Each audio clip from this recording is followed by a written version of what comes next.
আমার স্বামী এসে গেছে। রবি, কি হলো? রবি পালা। ও মা, এ তো আমার স্বামীর ভয়ে খেচে গেছে।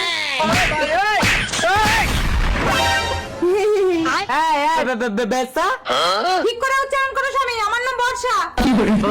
বর্ষা, আমি তোমার জন্য বাইরে খেটে খেটে মরছি আর তুমি ঘরে পরপুরুষ নিয়ে ফুর্তি করছো। আরে এটা তো একটা রোবট, মেলা থেকে কিনে এনেছি। আমি শুয়ে থাকবো, এ আমার সব কাজ করে দেবে। উই, সব কাজ মানে এই রোবট, আমার স্বামীকে এক গ্লাস জল দাও তো। হবে না, আচ্ছা ঠিক আছে, শরবত দাও। স্পেশাল শরবত বানিয়ে দিচ্ছে।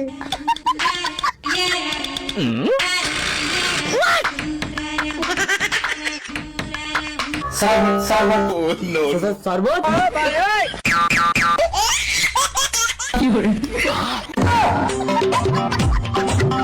লবণ বেশি। বর্ষা, এই রোবটের মেন সুইচ কোথায়? এই তো রোবটের মেন সুইচে গুঁতো মারলেই পাওয়ার অফ হয়ে যাবে। বর্ষা, এ তো নড়ে না। চার্জ না দিলে নড়বে না, দাঁড়াও।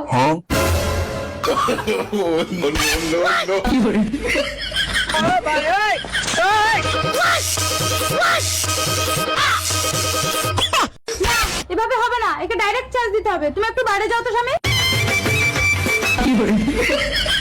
ওমা না, বেরিয়ে এসে দেখো তোমার বাবা আমার মাকে বিয়ে করে এসেছে। ও শোনা, তাহলে তোমার মা তো আজ থেকে আমার মা। তাহলে তুমি তো আমার বোন। না না, বোনের সঙ্গে আমি সংসার করবো না। মা, তুমি এই বুড়োকে ছেড়ে দাও। এই বয়সে বুড়োকে ছেড়ে দিয়ে আমি কোথায় যাব মা? তুমি আমার কাছে থাকবে মা, ঘরে চলো। দাঁড়াও, তোমার মা বলে তুমি ঘরে ঢুকিয়ে নিচ্ছ আর আমার বাবাটা কি রাস্তায় থাকবে? ঘরে চলো বাবা। দাঁড়াও, এই বয়সে বুড়ো বুড়িকে এক ঘরে রাখা যাবে না। আরে আরে মা, খোকা, তোরা ঝগড়া করিস না। ফুল সজ্জাটা হয়ে গেলে কাল সকালেই আমি চলে যাব।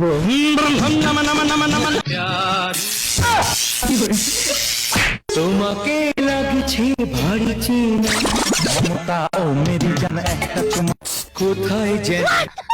মনে আছে মমতা, আমরা আগের জন্মে একসাথে ছিলাম। চলো এই জন্মেও আমরা একসাথে থাকবো। এই তো বলে আমার হাতেও হাত রেখে দেখ, আগের জন্মের অনেক কিছুই তোর মনে পড়ে যাবে। গোপাল, আমার স্বামী আসছে, পালাও পালাও। এই গোপাল, এই রুক, ভয় পালাচ্ছিস কেন? আমার বউয়ের সাথে প্রেম করিস? এই ওঠো, ওর গাড়ি নিয়ে ওকে তাড়িয়ে ধরবো। বউ বউ, আমাকে বাঁচাও। এই কে তুমি? আমার স্বামীর গাড়ি নিয়ে আমার স্বামীকে দাঁড়াচ্ছ? আরে তোমার স্বামী আমার বউয়ের সঙ্গে প্রেম করছিল। তাহলে চলো, আমিও তোমার সাথে প্রেম করব। চলো ওঠো। আরে আরে আরে, আমার সব কিছু নিয়ে যাস না। বেশি চালাকি করলে এই জন্মেও তোর কিচ্ছু থাকবে না।